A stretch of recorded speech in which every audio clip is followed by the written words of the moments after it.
Morning everyone. आप सभी का स्वागत है विशेष फिजिक्स की ऑनलाइन क्लास में।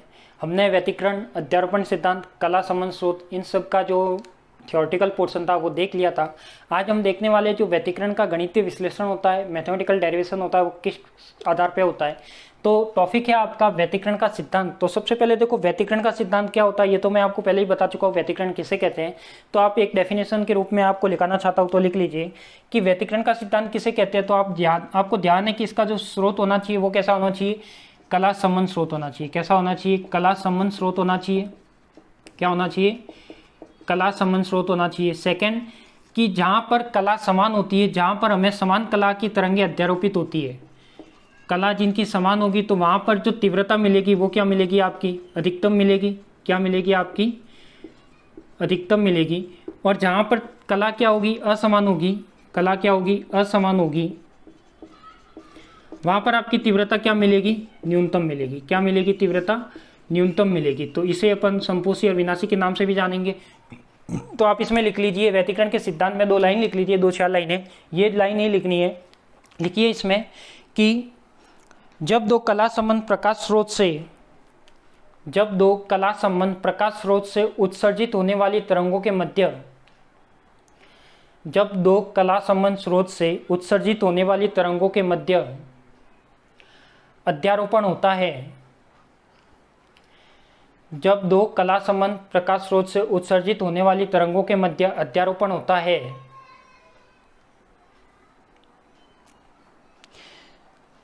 तो परिणामी तीव्रता के पूर्ण वितरण को, परिणामी तीव्रता के पूर्ण वितरण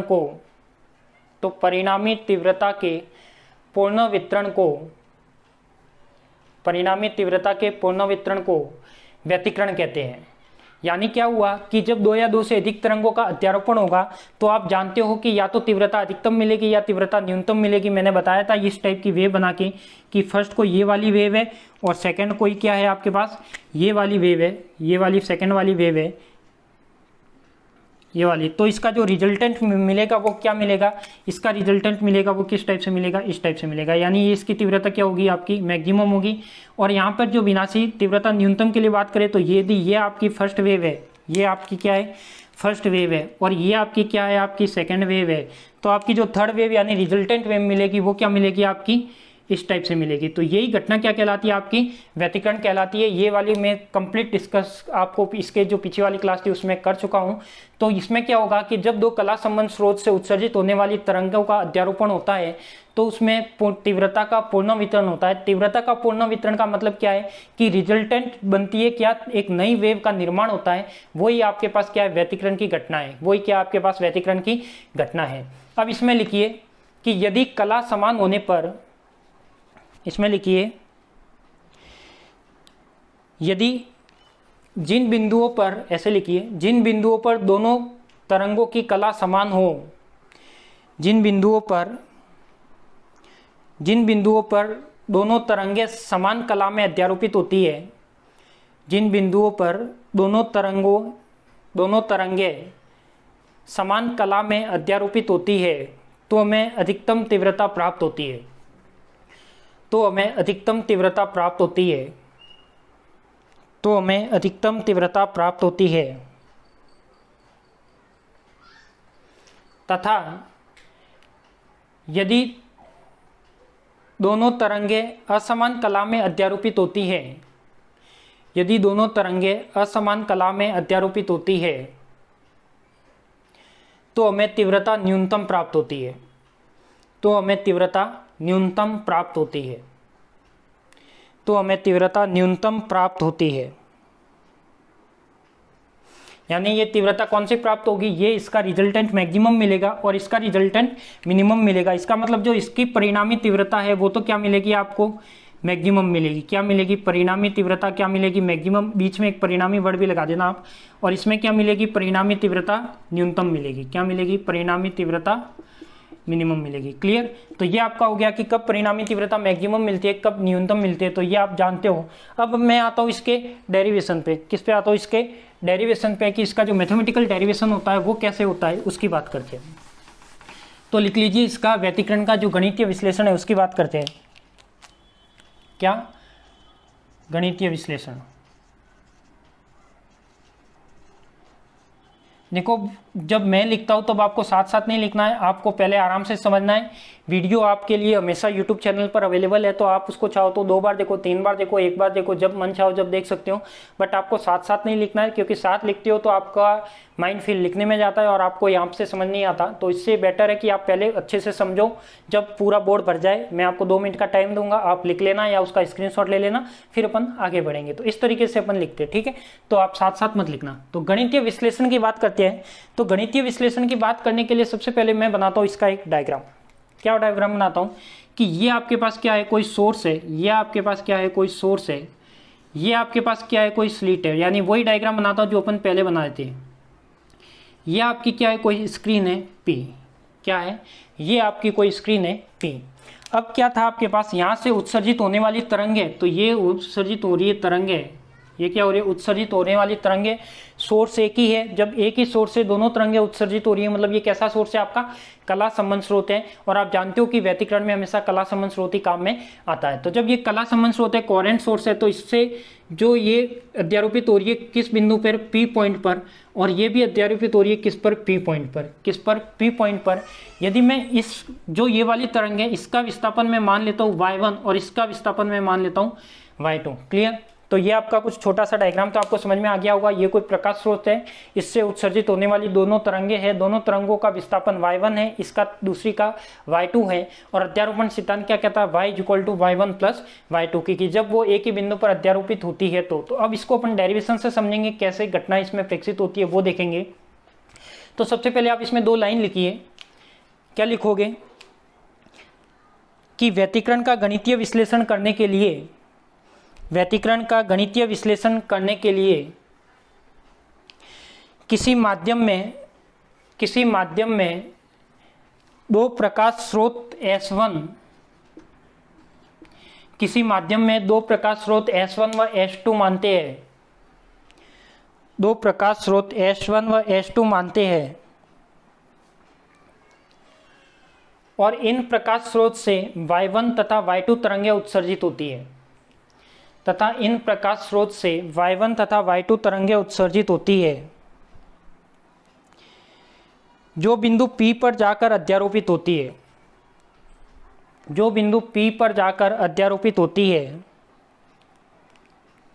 जो बिंदु P पर जाकर अध्यारोपित होती है, जिससे हमें व्यतिकरण की घटना दिखाई देती है, जिससे हमें व्यतिकरण की घटना दिखाई देती है, जिससे हमें व्यतिकरण की घटना दिखाई देती है, क्लियर। तो इस डायग्राम के बारे में लिखाया, क्या लिखाया कि मैंने क्या माना कि कोई भी 2 माध्यम में 2 प्रकाश स्रोत है S1 व S2।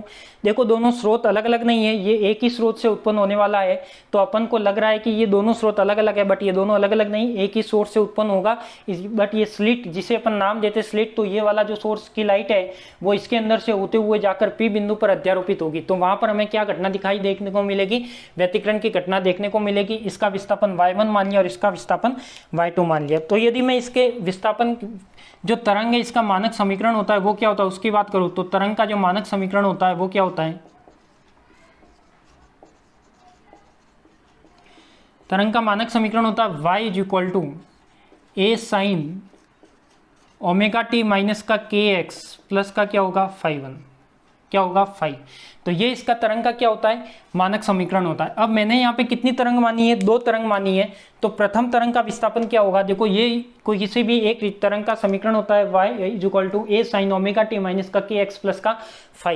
यहाँ पर φ क्या है, φ तो आपका क्या है, फेज एंगल है या कला कोण है, क्या है आपका कला कोण है। और यहाँ पे जो k है वो क्या है आपका संचरण नियतांक है, क्या है संचरण नियतांक है, जिसे अपन किससे व्यक्त करते हैं 2π/λ, k = 2π/λ होता है। ये चीज आप ध्यान रखना, ठीक है। तो ये क्या आपका संचरण नियतांक है, और t क्या है टाइम है, ओमेगा क्या है एंगुलर फ्रीक्वेंसी है, और x क्या है उसका विस्थापन है, ठीक है। तो इस तरीके से यदि मैं एक एक टर्म दोनों समीकरण की अलग अलग समीकरण लिखूं, तो प्रथम तरंग का जो मानक समीकरण होगा वो क्या होगा और सेकंड का होगा वो क्या होगा। तो देखो प्रथम तरंग का समीकरण, प्रथम तरंग का समीकरण, ठीक है। अब देखो प्रथम तरंग का समीकरण है, प्रथम वेव का इक्वेशन लिखेंगे तो क्या आएगा, विस्थापन आ जाएगा प्रथम के लिए y1, एम्पलीट्यूड यानी आयाम कितना आ जाएगा a1। यहाँ पे आप लिख लेना कि a क्या है आपका आयाम है, क्या है आपका आयाम है, a क्या है यहाँ पर आयाम है, के क्या है, संचरण नियतांक है, फाई क्या है, कला कोण है। ठीक है, तो y is equal to A1 sine omega t minus का kx1 प्लस का क्या आ जाएगा आपका φ1। ठीक है, तो देखो इसमें जो प्रथम तरंग का समीकरण है उसका विस्थापन y1 हो गया, A1 उसका एम्पलीट्यूड यानी आयाम हो गया, φ1 क्या हो गया, प्रथम तरंग का क्या हो गया, कला कोण हो गया, और x1 क्या उसका विस्थापन, k क्या आपका संचरण नियतांक। संचरण नियतांक क्या है, एक ही डायरेक्शन में एक ही माध्यम में संचित होती हुई अध्यारोपित हो रही है, इसलिए संचरण नियतांक कभी भी चेंज नहीं होगा। क्या होगा, k आपका वो का वो ही रहेगा। क्लियर, तो इस तरीके से आप दूसरी का भी समीकरण लिख सकते हो। दूसरी तरंग का समीकरण लिखो तो क्या आएगा, द्वितीय तरंग का मानक समीकरण या द्वितीय तरंग का समीकरण। तो ये क्या आएगा आपका y2 is equal to A2 sine omega t minus का kx2 प्लस का क्या हो जाएगा φ2। क्लियर, इसको मैं नंबर देता हूँ समीकरण नंबर 2 और इसको दे देता हूँ 3। अब अध्यारोपण का सिद्धांत क्या कहता है, अध्यारोपण का सिद्धांत ये कहता है, अध्यारोपण व्यतिकरण की घटना कब होगी, जब अध्यारोपण का सिद्धांत लगेगा। तो अध्यारोपण, जब ये दोनों तरंगें अध्यारोपित होती है तो अध्यारोपण का सिद्धांत क्या कहता है कि y इज इक्वल टू क्या कहता है, y इज इक्वल टू क्या कहता है अपन को y1 प्लस का y2, यही कहता है। जब मैं y1 और y2 को ऐड करूंगा तो ये क्या आएगा, y is equal to A1 sine omega t minus का kx1 प्लस का क्या आ जाएगा φ1, ऐसे ही प्लस का क्या आ जाएगा A2 और क्या आ जाएगा साइन ओमेगा टी माइनस का kx2 प्लस का φ2। क्लियर, ये दोनों का ऐड हो जाएगा। अब आप जानते हो कि यहाँ पर मैं एक फॉर्मूला लगा सकता हूँ। फॉर्मूला कौन सा लगाऊंगा, साइन A माइनस का B, मतलब A मैं इसको मानूँ, B इसको मानूँ। ठीक है, A इसको मानूँ साइन के साथ, ये A हो गया और ये क्या हो गया आपका B हो गया। तो इस फॉर्मूला ओपन कैसे होता है, साइन A माइनस B का साइन A साइन B। ठीक है, बीच में क्या आ जाएगा आपका minus sine A cos B आता है। फॉर्मूला क्या आता है, साइन A कॉस B और कॉस A साइन B। ठीक है, दो फॉर्मूले आपको ध्यान रखने, एक तो साइन A माइनस B, यदि यहाँ पे कॉस होता तो क्या आता, sine A sine B minus का कॉस A कॉस B, यानी निशान वहाँ अपोजिट हो जाता है। जब ये वाला फॉर्मूला आता है cos A plus minus B, तो ये फॉर्मूला क्या बनता है, sine A sine B minus plus cos A और कॉस B। एक तो फॉर्मूला ये आता है, एक ये आता है, तो ये दोनों फॉर्मूले आपको ध्यान रखने हैं। इस फॉर्मूले से मैं क्या करता हूँ, इस टर्म को ओपन करता हूँ, यानी जो ये वाली समीकरण थी इसमें मैं ये वाला फॉर्मूला लगाता हूँ, कौन सा, साइन A माइनस B वाला। तो ये क्या आएगा उसकी बात करते हैं, देखो ध्यान से। तो ये आ जाएगा, देखो y इज इक्वल टू, सबसे पहले क्या करता हूँ मैं, A1 तो बाहर लिख दिया, A1 मैंने बाहर लिख दिया। अब मैं सबसे पहले इस ब्रैकेट को ओपन करता हूँ, साइन A माइनस B को। तो देखो साइन A क्या आ जाएगा, तो साइन तो हो जाएगा आपके पास ओमेगा टी, साइन A की जगह क्या आ गया ओमेगा टी। ऐसे ही कॉस आएगा, अब कॉस के साथ देखो बाहर माइनस था तो ये क्या हो जाएगा kx1 माइनस का φ1, यही आएगा। फिर क्या आएगा, बीच में माइनस, यहाँ माइनस है, प्लस होता तो प्लस आता, माइनस आता तो माइनस आता। यहाँ पे क्या है कॉस है, तो कॉस वापस क्या हो जाएगा कॉस ओमेगा टी, और क्या हो जाएगा साइन B, तो साइन क्या है आपके पास kx1 माइनस का φ1। क्लियर, तो ये आपके एक टर्म तो ये हो गई, बीच में क्या आएगा प्लस, तो ये प्लस। अब इसको भी मैं ओपन करूंगा तो इस ब्रैकेट को मैं इसके नीचे लिख लेता हूं, तो ये क्या आएगा आपका, देखो A2, ये इसके आगे ही चल रहा है A2। अब जब इसको ओपन करोगे तो ये क्या आएगा साइन ओमेगा टी, क्या आएगा साइन ओमेगा टी। फिर क्या आएगा कॉस, ये माइनस है तो ये माइनस अंदर जाएगा, तो क्या आ जाएगा kx2 माइनस का क्या आ जाएगा φ2, बीच में क्या आ जाएगा आपका माइनस, और यहाँ पर क्या आ जाएगा कॉस ओमेगा टी, क्या आ जाएगा कॉस ओमेगा टी, और ये क्या आ जाएगा माइनस का साइन kx2 माइनस का φ2। ठीक है, एक ब्रैकेट आपका क्या बन जाएगा, ये बन जाएगा। क्लियर, तो अब आप इसको कर सकते हो। तो इसको आप एक बार यदि स्क्रीनशॉट लेना चाहो तो स्क्रीनशॉट ले लो, नहीं तो लिख लो, फिर अपन इसको आगे बढ़ाते हैं। ठीक है, 2 मिनट का टाइम देता हूँ आपको, लिख लो इसको।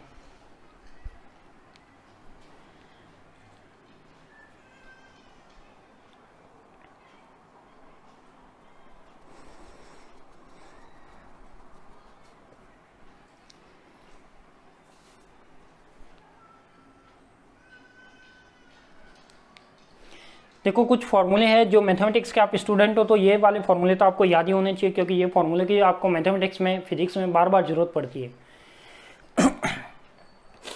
चले आगे। तो क्या किया मैंने, प्रथम तरंग का मानक समीकरण लिखा ये वाला। अब दो तरंगें उत्सर्जित हो रही थी अलग अलग, y1 और y2, तो दोनों के लिए मैंने समीकरण को अलग अलग लिख लिया। अध्यारोपण का सिद्धांत लगा लिया। अध्यारोपण का सिद्धांत लगाने पर दोनों ऐड हो गए। ऐड होने के बाद मैंने ये वाला फॉर्मूला काम में लिया। इससे क्या आ गई आपकी, ये टर्म आ गई। अब मैं इस डायग्राम को तो हटा देता हूँ, अभी तो फिलहाल डायग्राम की जरूरत नहीं है अपने पास।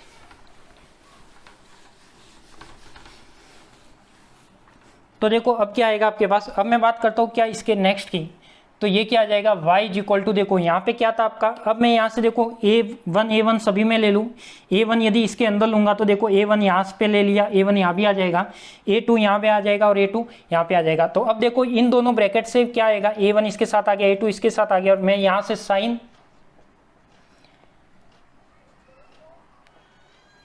ओमेगा टी यदि मैं यहाँ से कॉमन निकालूं तो बताओ मुझे कौन सी टर्म बनेगी।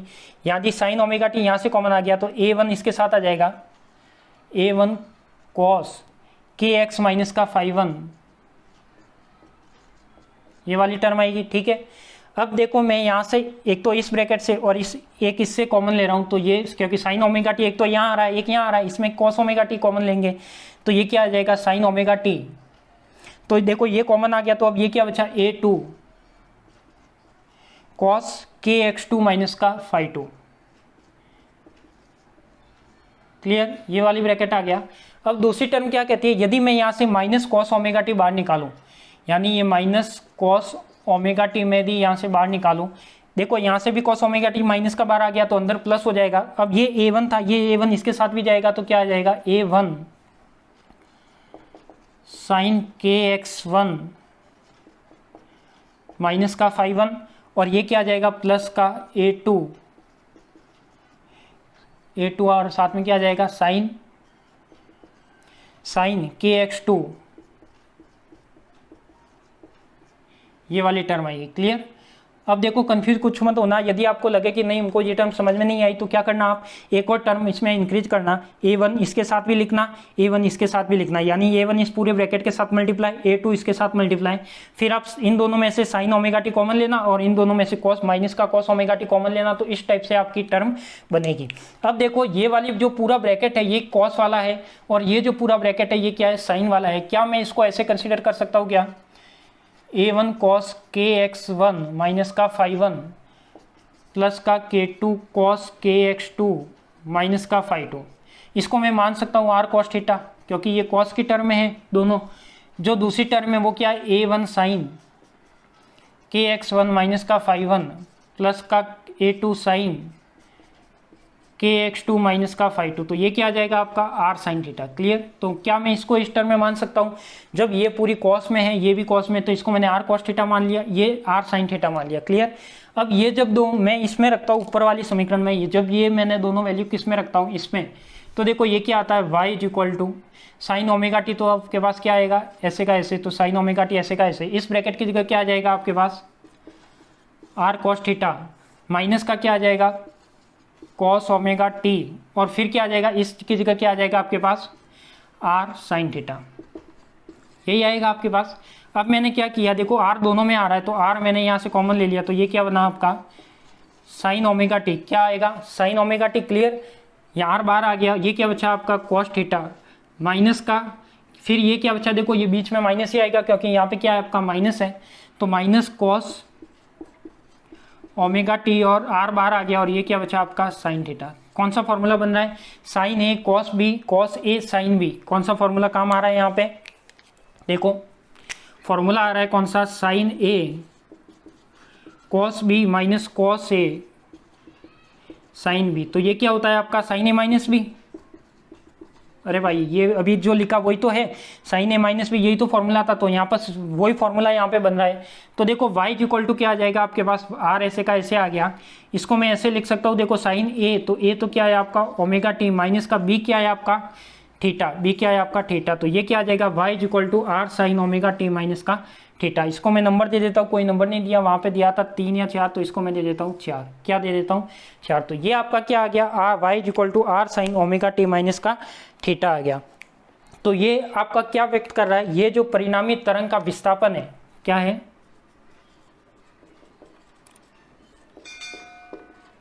परिणामी तरंग का विस्थापन को व्यक्त करता है।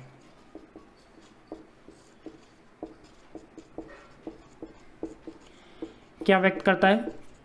परिणामी तरंग का विस्थापन व्यक्त करता है। कौन? समीकरण 4। ये जो आर आ रहा है ये क्या इसका आयाम है। अब इस अपन आयाम की भी वैल्यू निकालेंगे। तो अभी तो केवल अपन ने क्या निकाला कि जब दो तरंगें एक बिंदु पर अध्यारोपित हुई थी y1 और y2, जब उन दोनों के अध्यारोपण से एक नई तरंग का विस्थापन आएगा। आप जानते हो कि जब दो तरंग एक ही बिंदु पर जाकर मिली है, अध्यारोपित हुई है, एक नई तरंग का निर्माण हुआ है, तो उस नई तरंग का विस्थापन क्या आया आपके पास? उस नई तरंग का समीकरण क्या आया? ये आया y = r sin omega t minus का थीटा। तो इसलिए मैंने लिखा है कि यह परिणामी तरंग के विस्थापन को व्यक्त करता है, यानी जो नई वेव बनेगी उसका रिजल्टेंट डिस्प्लेसमेंट होगा, जो विस्थापन होगा उसको व्यक्त करेगा। तो एक बार इतना लिख लीजिए, फिर अपन आगे बढ़ते हैं। स्क्रीनशॉट लेना चाहो तो आप स्क्रीनशॉट ले सकते हो, लिखना चाहो तो लिख सकते हो।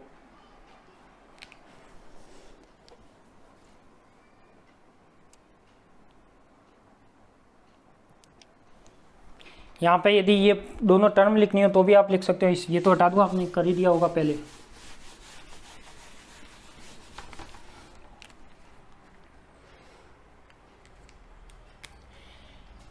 कि y जी देखो r है वो क्या है आपका यहाँ पे परिणामी आयाम है। क्या है? लिख लेना नीचे कि r क्या है यहाँ पे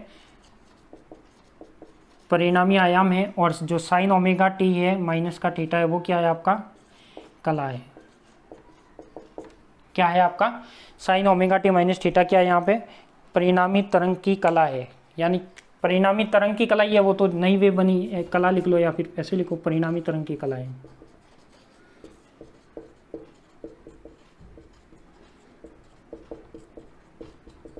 क्लियर? चले आगे। तो ये क्या आ गया आपका y = r sin omega t minus theta आ गया। ठीक है,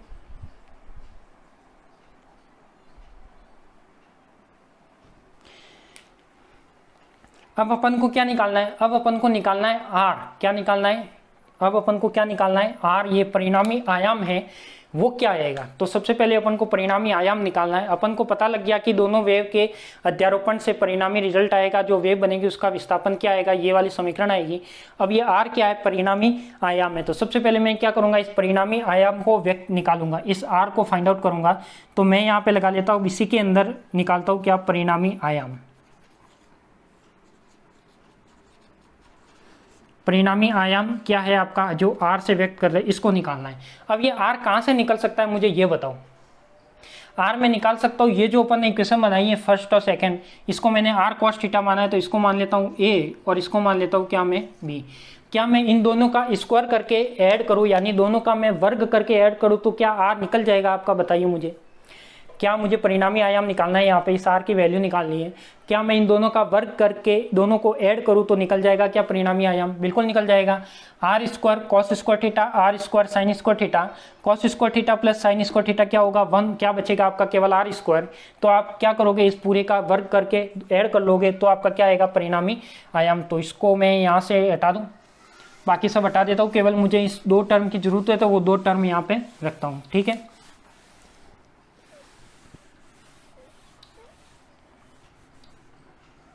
ठीक है। तो अब मैं क्या करता हूं,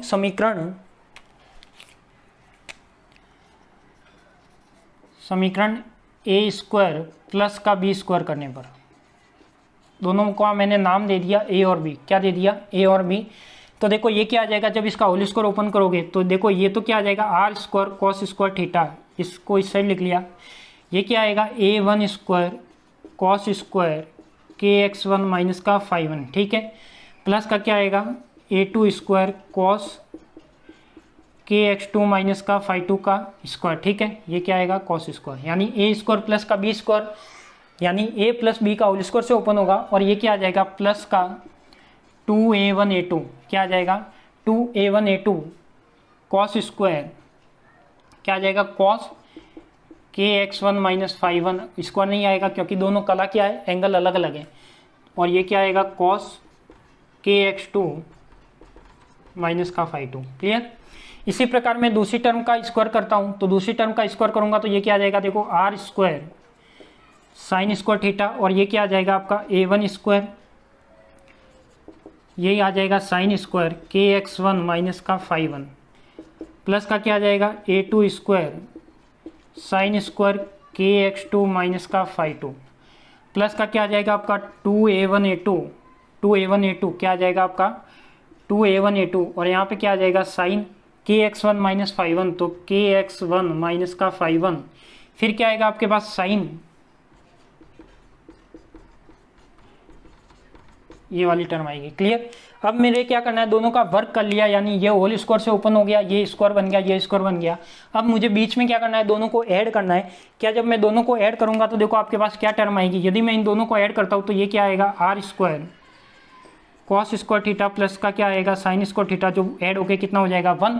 ये साइड ऐड हो गई। अब इन दोनों को ऐड करोगे तो देखो यहाँ पे कुछ कॉमन आ रहा है, क्या यहाँ पे क्या आएगा आपका a1 स्क्वायर, और ये cos square theta plus sign square theta क्या बनेगा, देखो यदि मैं लिखना चाहूँ तो कॉस स्क्वायर kx1 माइनस का फाइव वन और प्लस का साइन स्क्वायर kx1 माइनस का फाइव वन। ठीक है, ये भी सेम है, ये भी सेम है, cos square theta sine square theta दोनों सेम है, तो ये इसकी वैल्यू क्या हो जाएगी आपकी 1 हो जाएगी। फिर क्या आएगा आपके पास, यदि मैं इन दोनों को ऐड करता हूँ तो प्लस का a2 स्क्वायर, यह आएगा आपके पास क्या कॉस स्क्वायर kx2 माइनस का फाइव टू प्लस का sine square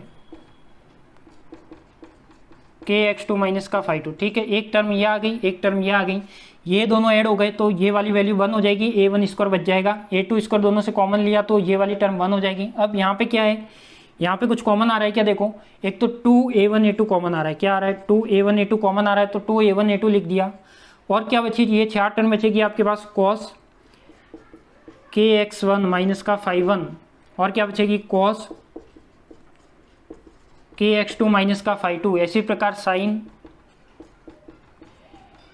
kx1 minus five one, इसी प्रकार क्या बचेगा आपके पास साइन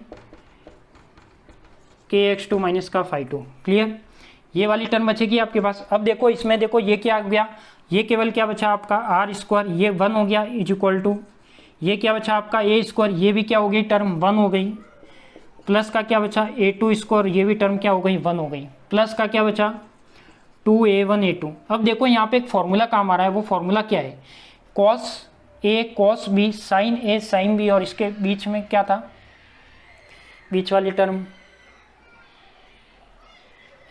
देखो अपन ने यहाँ पे ऐड तो कर लिया, 2a1a2 कॉमन ले लिया, ये दोनों टर्म लिख ली, बीच में प्लस लगाना भूल गए, छोटी सी मिस्टेक भारी पड़ सकती है, ये चीज़ ध्यान रखना डेरिवेशन में। तो ये क्या हो गया आपके पास a1a2 प्लस 2a1a2, और यहाँ पे एक फॉर्मूला काम आ रहा है, फॉर्मूला क्या काम आ रहा है वो मैं फॉर्मूला लिखता हूँ। देखो फॉर्मूला आ रहा है आपके पास cos A cos B plus का क्या है आपके पास साइन ए साइन बी, जो क्या होता है आपके पास, देखो cos A cos B plus sign A sine B, यानी ये फॉर्मूला होता है कॉस, यहाँ प्लस है तो यहाँ क्या आ जाएगा कॉस ए माइनस बी, ये वाला फॉर्मूला होता है आपका। यदि मैं यही फॉर्मूला यहाँ पे काम में लेता हूँ तो 2a1a2 तो आ गया, ये क्या आ जाएगा कॉस, अब ए क्या आएगा, देखो ए तो है आपके पास, क्या बताओ मुझे kx1 माइनस फाइव वन, तो ये क्या आ जाएगा kx1 माइनस का फाइव वन, यहाँ पे क्या आ जाएगा साइन, अब बी क्या है आपके पास, तो बी माइनस का kx2 माइनस का फाइव टू, यही आएगा। अब ये देखो पूरा ब्रैकेट में ले लो, क्योंकि इसके बाद ये भी आप पूरा ब्रैकेट में ले, ये आपका ए था और ये क्या था आपका बी था, जब इसको ओपन करोगे तो ये क्या आएगा r square is equal to a1 square plus a2 square plus का 2a1a2 और कॉस, देखो क्या बचेगा आपके पास यहाँ पे, यदि मैं यहाँ से लेता हूँ तो kx1 माइनस का क्या बचेगा x2 बचेगा, और माइनस का यहाँ पे क्या बचेगा, देखो ये माइनस, या फिर आप इस पूरे ब्रैकेट को पहले ओपन ही कर दो, kx1 माइनस का फाइव वन माइनस का kx2 प्लस का फाइव टू। क्लियर, ये वाली टर्म आएगी, तो ये आएगा आपके पास r square is equal to a1 square plus a2 square plus का 2a1a2 कॉस, अब ये क्या बचेगा kx1 माइनस का x2 और प्लस का क्या बचेगा फाइव टू माइनस का फाइव वन, बताओ यही बचेगा आपके पास, यही बचेगा नहीं बचेगा, यही बचेगा। तो इसको एक बार आप लिखिए, फिर मैं इसको और आगे सॉल्व कराता हूँ, थोड़ा सा और जाएगा। देखो a1 square a2 square 2a1a2, अब यहाँ पे देखो मैं क्या कर सकता हूँ, यदि आप जानते हो कि ये क्या करूँगा, आप जानते हो कॉस माइनस थीटा को मैं क्या लिख सकता हूँ, कॉस थीटा लिख सकता हूँ क्या, तो क्या मैं यहाँ से माइनस कॉमन ले लूँ क्या, इसको भी मैं x2 माइनस x1 के रूप में बना दूँ क्या, इतना लिखिए एक बार, इसको मैं समीकरण नंबर दे देता हूँ 4 दिया था, तो इसको दे देता हूँ 5, लिखिए इसको, स्क्रीनशॉट लेना हो तो स्क्रीनशॉट ले लीजिए, लिखना हो तो लिख लीजिए।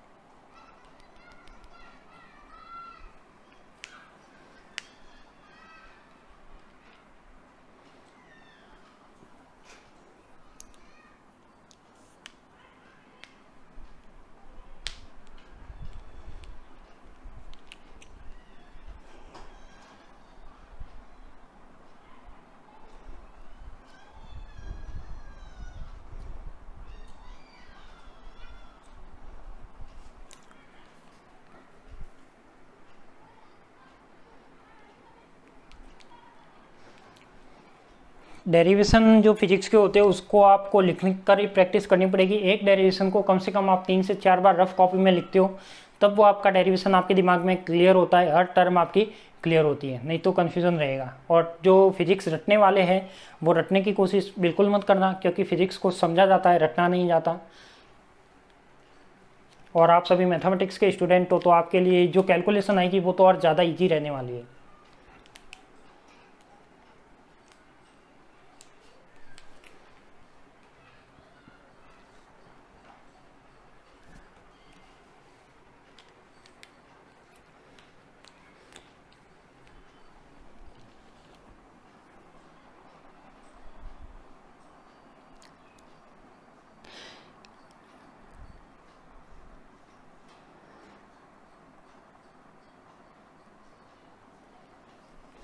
ठीक है, हटा दो। यदि नहीं लिखा तो आप स्क्रीनशॉट ले लेना।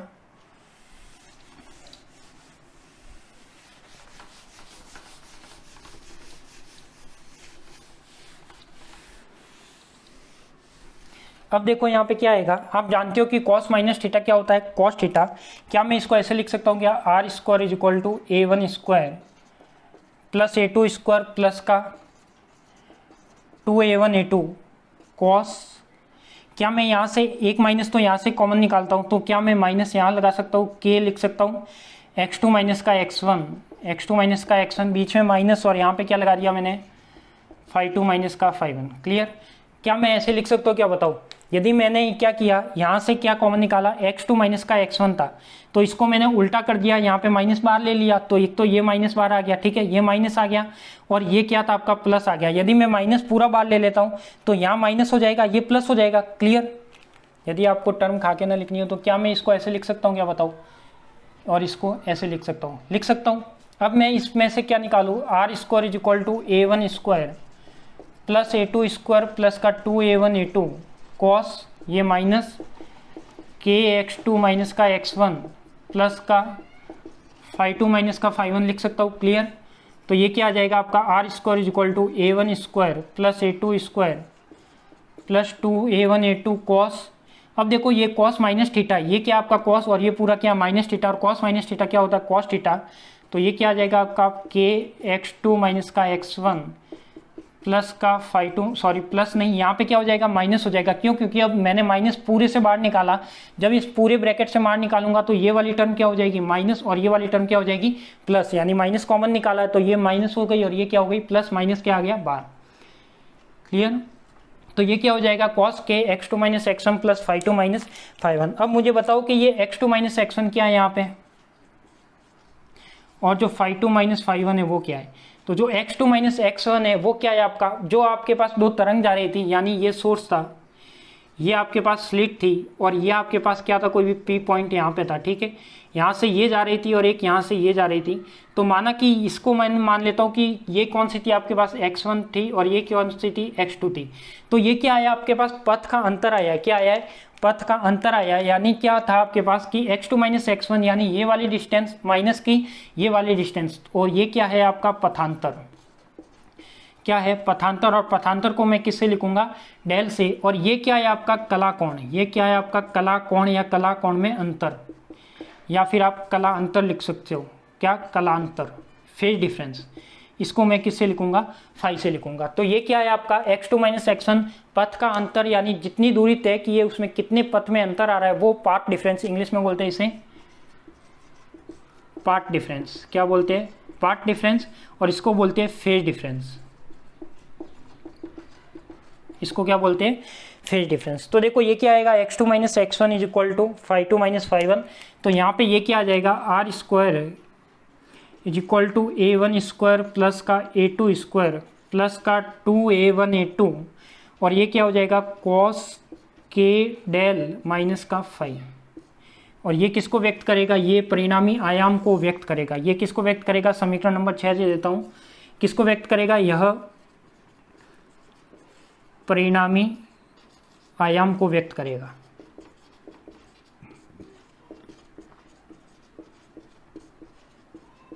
तो आप लिख सकते हो कि समीकरण 6 किसको व्यक्त करता है, परिणामी आयाम को व्यक्त करता है। तो यही अपन को निकालना था। सबसे पहले अपन ने क्या निकाला, परिणामी विस्थापन निकाला। परिणामी विस्थापन यानी रिजल्टेंट डिस्प्लेसमेंट निकाला। दोनों तरंगें अध्यारोपित हुई, जो बनने वाली तरंग थी उसका विस्थापन यानी डिस्प्लेसमेंट कितना आया वो निकाला। उसके बाद उसका जो रिजल्टेंट एम्पलीट्यूड यानी परिणामी आयाम कितना आया वो निकाला। ठीक है, तो ये वाला क्या आ गया, a1 square plus a2 square plus 2a1 a2 cos k del minus का फाई आ गया। इसको आप लिख लीजिए। फिर अपन इसको एक नेक्स्ट टर्म और निकालते हैं जिसे बोलते हैं अपन इंटेंसिटी।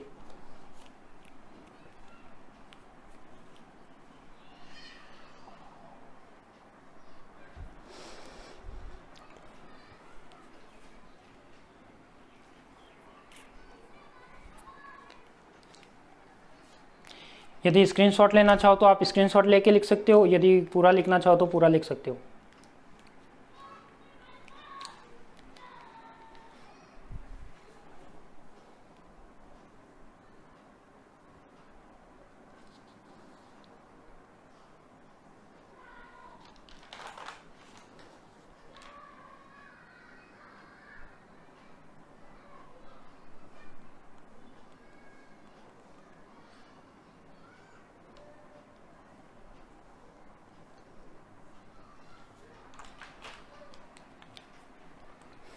क्लियर।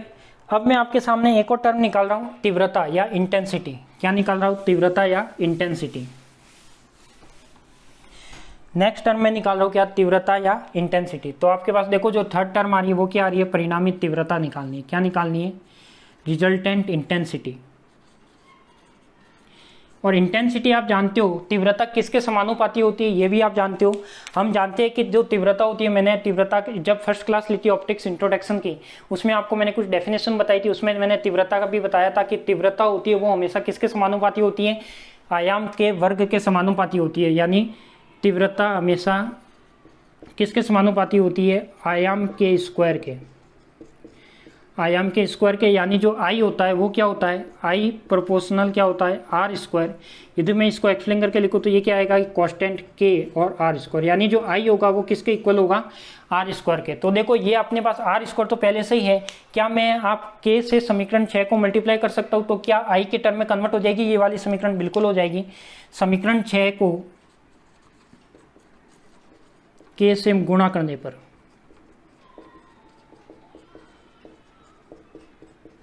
तो देखो ये क्या आ जाएगा, k r square is equal to k a one square plus का के ए टू स्क्वायर।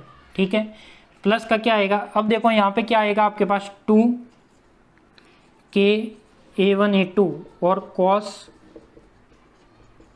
के डेल माइनस का फाई। अब ध्यान रखना डेल यहाँ पे क्या है, फाई क्या है, ये चीज़ आप ध्यान में रखना।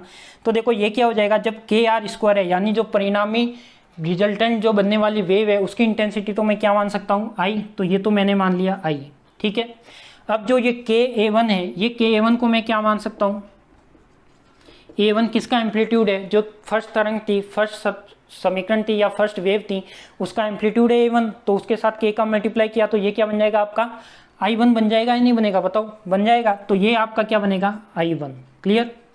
प्लस ऐसे ही यदि यहाँ पे मैं बात करता हूँ के ए टू की, तो ये क्या बनेगा आपका, ए टू क्या है आपका, सेकंड तरंग का आयाम है। तो सेकंड तरंग के आयाम के साथ जब के आएगा तो वो क्या बन जाएगा, सेकंड तरंग की इंटेंसिटी। तो ये क्या बन जाएगा, प्लस का आई टू। प्लस अब यहाँ पे आई वन आई टू के टर्म में कैसे आएगा, तो इसको मैं ऐसे लिख सकता हूँ क्या, के ए वन, क्या लिख सकता हूँ बताओ, के ए वन और के ए टू।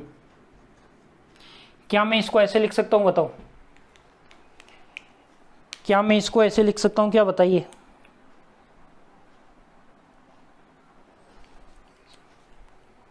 इसको ऐसे लिख सकता हूं या नहीं, सॉरी, या ऐसे, इसको ऐसे इस तरीके से लिखेंगे। जब इसको मैं अंडर रूट में लूंगा, देखो के तो अपने पास सिंगल है, तो के मैंने इस दोनों के अंडर रूट में ले लिया। जब दोनों के अंडर रूट में ले लिया, वापस बाहर लाओगे तो क्या बनेगा, वो के ही बनेगा। इसको जब मैं अंडर रूट में ले जाऊंगा तो क्या लिखूंगा, ए वन इसको लिख सकता हूँ, इसको मैं क्या लिख सकता हूँ, ए टू इसको लिख सकता हूँ, और ये क्या रह जाएगा, कॉस के डेल माइनस फाइव। अब मुझे बताओ कि ये के ए वन क्या है आपका, के a one I one square है, के ए टू क्या है, आई टू स्क्वायर है। क्या मैं इसको आई के टर्म में कन्वर्ट कर सकता हूँ,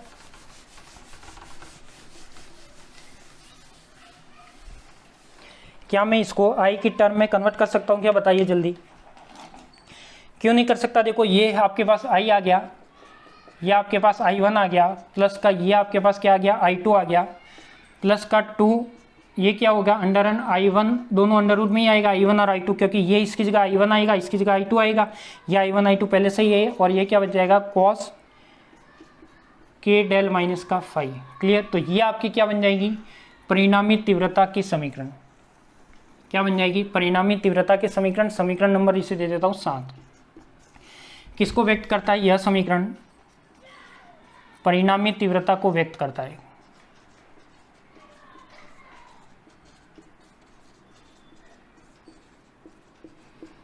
किसको व्यक्त करता है? परिणामी तीव्रता, यानी इंटेंसिटी, रिजल्टेंट इंटेंसिटी होती है, उसको व्यक्त करेगा। i1 plus i2 plus 2 under root i1 i2 cos k del minus का फाई। तीन चीज निकालिए अपन ने। सबसे पहले तरंग, परिणामी तरंग का विस्थापन, परिणामी तरंग का आयाम, और अब अपन ने निकाली है परिणामी तरंग की तीव्रता। क्लियर? तो अब आप इतना लिख लीजिए, ये आपका डेरिवेशन यहाँ पे कंप्लीट हो जाता है। अब इसके बाद अपन संपोषी विनाशी भी इसमें देखेंगे, वो भी अभी इसी क्लास में देखेंगे, तो आप इतना लिखिए, फिर अपन आगे बढ़ते हैं।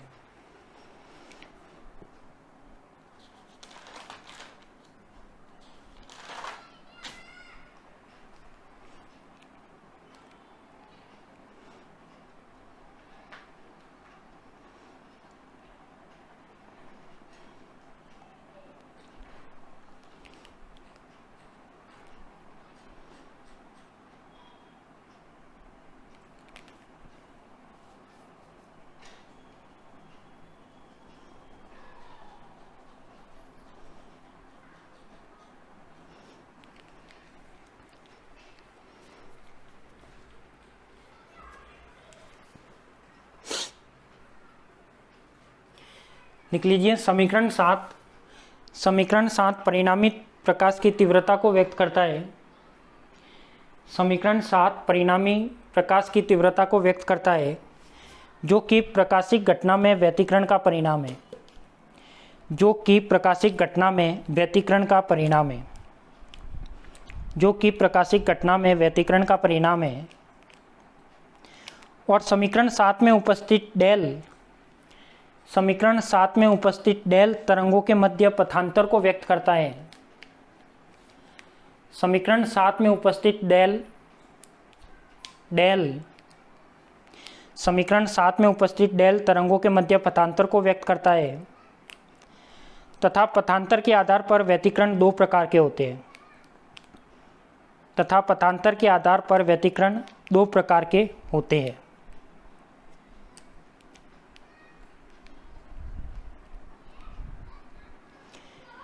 ठीक है, तो ये आपको क्लियर हो गया कि इसको आपको किस तरीके से लिखना है, इसका डेरिवेशन किस तरीके से निकालना है। तो अपन ने इसमें क्या क्या निकाला? फर्स्ट निकाला परिणामी विस्थापन, परिणामी तीव्रता, परिणामी आयाम। तो इसी के साथ अपन इस क्लास को यहीं पे स्टॉप करते हैं, और इसके बाद का जो पोर्शन है उसमें क्या करना है आपको, देखो ये वाला आ गया। अब इस टर्म को मैं बार बार पूरी यूज ना लेते हुए इसको क्या यूज लूंगा, i is equal to i1 plus i2 plus का 2i1 i2 cos डेल, इस तरीके से मैं इसको यूज लूंगा। या फिर आप इसको ऐसे भी लिख सकते हो, i is equal to i1 plus i2 plus का 2i1 i2 और cos k डेल। ठीक है, यानी एक बार के लिए मैं इस फाई को क्या मान लेता हूँ, यहाँ पे 0 मान लेता हूँ, केवल क्या लिखूंगा cos k डेल, और इसी को लेते हुए मैं कुछ रिजल्ट इंपॉर्टेंट निकालूंगा। ठीक है, तो इसके बेस पे अपन जो कल की क्लास होगी वो इसके बेस पे अपन क्या करेंगे, एक तो संपोषी व्यतिकरण किस टाइप से डिफाइन होगा, विनाशी व्यतिकरण किस टाइप से डिफाइन होगा, जो इसमें तीव्रता का एक ग्राफ बनता है जिसमें एनर्जी नियतांक रहती है, कांस्टेंट रहती है, वो भी अपन कल वाली क्लास में करेंगे। तो इस तरीके से अपना इंटरफेरेंस होगा। ठीक है, तो आज के लिए तो इतना ही। ये दोनों समीकरण आपको दिमाग में रखना, कंपटीशन एग्जाम में बहुत सारे क्वेश्चन इसके बनते हैं। अपन इसके न्यूमेरिकल भी करेंगे। इंटरफेरेंस की जितनी भी क्लासें होगी कंप्लीट मैं आपको सामने बना के लाऊंगा, वीडियो रिकॉर्डेड लाऊंगा, इसके न्यूमेरिकल भी लाऊंगा। ठीक है, तो आज के लिए तो इतना ही, मिलते हैं अपन नेक्स्ट क्लास में। आपको यदि वीडियो अच्छा लगा तो ज़्यादा से ज़्यादा फ्रेंड सर्कल में शेयर कीजिए, आपके क्लासमेट में शेयर कीजिए, कोई रिलेशन वाले हैं तो उनको भी भेजिए। यदि कोई रिलेशन वाला है, आपका क्लासमेट है, आपके जिन आपको लगता है कि जिनके ये वीडियो काम आने वाला है, उन सभी को ये वीडियो की लिंक आप शेयर कीजिए, और ज़्यादा से ज़्यादा संख्या में अपने यूट्यूब चैनल से जुड़िए। ठीक है, तो आप सभी को धन्यवाद। मिलते हैं अपन नेक्स्ट क्लास में। नए टॉपिक के साथ। और टॉपिक में क्या रहेगा, इसी व्यतिकरण के जो प्रकार है, संपोषी व्यतिकरण, विनाशी व्यतिकरण, इस बेस पे, इस इक्वेशन के बेस पे, पथांतर के बेस पे उसको कैसे डिवाइडेशन किया गया वो बात देखेंगे। ठीक है, मिलते हैं अपन नेक्स्ट क्लास में। आप सभी को धन्यवाद।